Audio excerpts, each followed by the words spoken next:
তো hey guys, সকলে কেমন আছো? আশা করি অনেক ভালো আছো। আমিও খুব ভালো আছি। দেখো, ঘুরতে এসেছি আজমির শরীফ। তোমাদেরকে দেখাবো অনেকটাই স্পট। 25 তারিখে ছাড়ার কথা ছিল, আজকে 26 তারিখে ছেড়েছে। আজকে 27 তারিখ। আজকে রওনা দিয়েছি তোমার রানীগঞ্জ, বর্ধমান পার হয়ে। দেখো,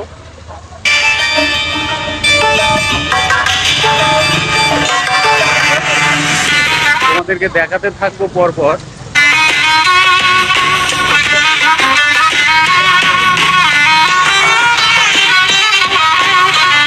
এই যে মেন গেট, ঢুকছি।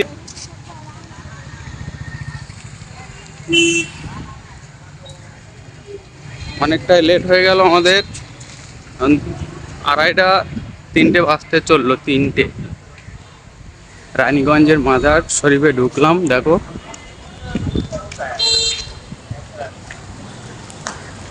চারিদিকে দোকান পাশায় দেখতে পাচ্ছ। দুপুরের টাইমে বলে প্রচন্ড রোদ, ফাঁকা আছে, তার কারণে ভিড়ভাড়টা নেই।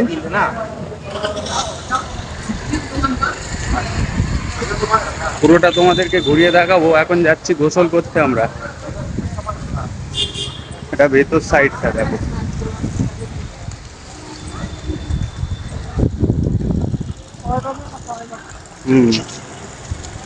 এদিকে পায়রার ঝাঁকটা দেখে নাও। এখন গোসল করতে বেরিয়েছি, কাছে মাইক নেই, তার কারণে ভয়েসটা একটু স্লো মোশনে চলবে। এদিকে জায়গাটা দেখে নাও, চাইনিজ কাটিং এ করেছে কেমন দেখো। মনে হচ্ছে চায়নায় আছি।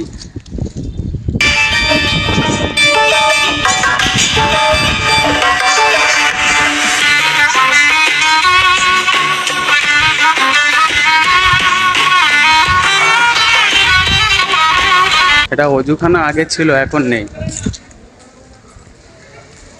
কত বড় অজুখানা দেখে নাও। এখন গিয়ে পুকুরে গোসল করব।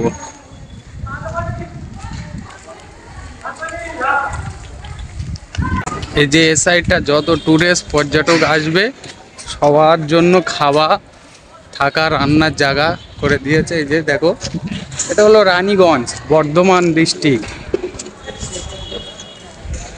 পুরো মাঠটা দেখো, ঘুরিয়ে দেখিয়ে দিচ্ছি। যে আমাদের গাড়ির লোক সকলে গোসল করে ফিরছে পুকুর থেকে, আমরাও যাচ্ছি। সকলে গোসল করছে দেখো, আমিও আসছি গোসল করব। হ্যাঁ, সবাইকে দেখাবো। আর এই যে আমার কাকা আছে, যার সাইকেল লিক হয়ে যাবে, বাইক লিক হবে, ভ্যান লিক হবে, এই কাকার কাছে চলে আসবে। ঠিক আছে, এই যে আমার কাকা, দেখলাম। বড় গাড়ি কি হবে? হ্যাঁ, আর যা ভলভো বাস আছে তারাও চলে আসবে। তোমার কোনো বক্তব্য আছে? না, তখন বক্তব্য